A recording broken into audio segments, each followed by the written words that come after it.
ನನ್ನ ಹೆಂಡತಿ ನನ್ನ ನಂಬಿ ಇವನ್ನ ನನ್ನ ಕೈ ಕೊಟ್ಟೋಗಿದ್ದಾಳೆ. ಈ ನಂಬಿಕೆನ ನಾನು ಇನ್ನೊಬ್ಬಳು ಕೈ ಕೊಡಲ್ಲ. ಇಷ್ಟು ದಿನ ಇದು ಬರೀ ಅಪ್ಪ ಮಗನ ಊರಾಗಿತ್ತು.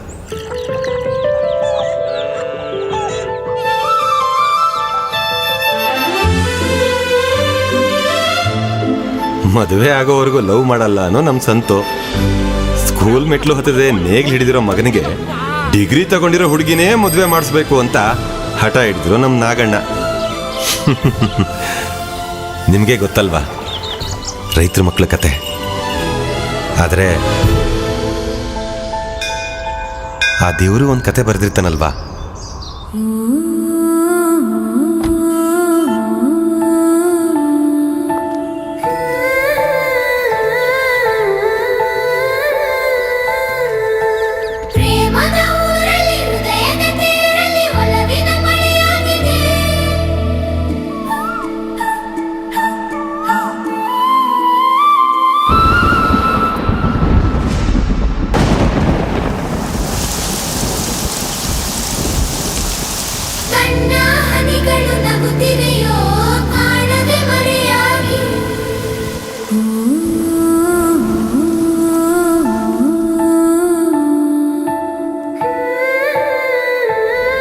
ಇದು ನಮ್ಮ ಕತೆ, ನಿಮ್ಮ ಕತೆ, ಮನಸ್ಸುಗಳು ಮಗುವಾಗೋ ಕತೆ.